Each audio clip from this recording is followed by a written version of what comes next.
Ito nga po pala ang aking pong alagang baboy na kung saan kapapalit ko lang po kanina ng bedding. Ito po ang kanina pagkain. Ang pagkain po nila ay grower po. Hindi na po ako nagpalit pa ng feeds. Dapat po ay finisher na po yan kasi 3 buwan ko na pong alaga.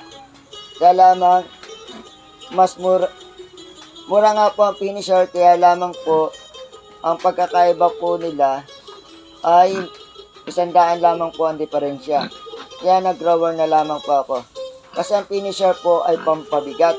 Ang grower naman po ay pampalaki ng baboy. Mas maganda po kasi yung tingnan ng baboy. Malaki po.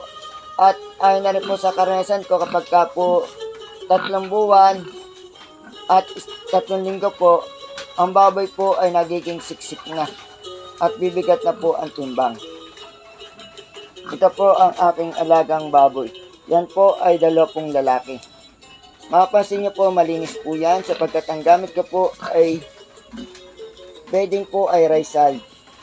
Ang rice salt nga po pala ay wala pong amoy. Kung mapapansin nyo po, pagka yan po ay ginamit nyo, kahit po marami po kayong kapitbahay o tikit-tikit po ang bahay, hindi po kayong mairereklamo. Sapagkat ang bualo po o rice salt ay nag-a-absorb po ng panghi at amoy po ng tae ng baboy. Ayan po. Saka po pagka po sila naiinip o na-stress, yang nagbubungkal po sila. Ayan po kung mapapansin nyo po, ayan. Bago po sila matulog, tagang inahanap po muna nila yung binubungkal. Bago po sila mahiga. Ayan po. Tingnan po muna natin. Ayan po. Panoodin po muna. Ayan po, kita na po ninyo siguro. Tagang inuumbang po niya ang rice salt. Pero yung pong rice salt na yan, hindi po nila yung kinakain. Ayan po.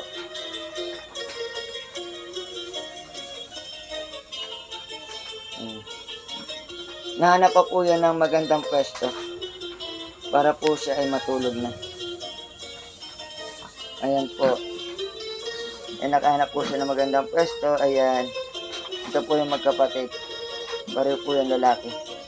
Nabili ko po yan ay maliit lamang po ako na po nagpalaki. Alaga po yan sa turo. Tinurukan ko po kagad yan ng chetran.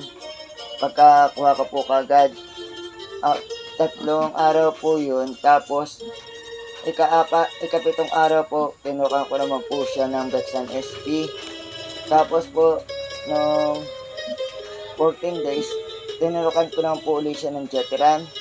21 days tinurukan ko po siya ulit ng Bexan.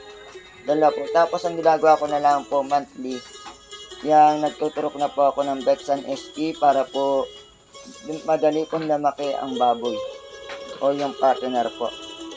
Yun po ang aking ginagawa. Tapos po, yung pinupurga ko rin po ang baboy ko bawat palit po ng pakain. Ang ginawa ko po ay powder, tapos po yung inject po, yung pagtuturok po. Pero napansin ko po mas okay po kapag ka po turok ang baboy. Kapag ka po magpupurga. Ang gamit ko nga po palang pampurga ay Evervictin. Marami po siyang Clarsing brand. Pero Evervictin po ay nakakatulong po para kung meron po man silang sugat ay madali pong gumaling. At kung meron po silang mga bulati po sa kalapong loob ng tiyan o yung mga parasite ay natatanggal po talaga. At nataba po ang baboy at madali po siyang lumaki. Ayan po, kapag ka po yun ang gamit. Ito po ang aking alagang partner, dadala po yan. Ito po ang kanilang swimming pool. Kasi maano po ngayon maulan at may bagyo po, signal number 3 po ang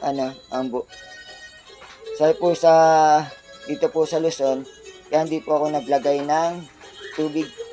Kasi medyo po inubo po ang aking alagang baboy. Ayan po. Gabi po ngayon, magandang gabi po sa inyong lahat. Kung gusto nyo nga po palang umorder sa Lazada o sa Shopee, pakiclick lang po ang description sa baba. Ito po ay malaking tulong na po sa amin. At may mga product din po ako binebenta. Kung gusto nyo pong umorder, pakiclick lamang din po. Malaking tulong na po ito sa amin. Kasi hindi po ako kumikita sa larangan po ng pagka-vlog sapagkat kukunti pa po ang nanonood ng aking pong channel. Ako po ay humingi sa inyo ng tulong.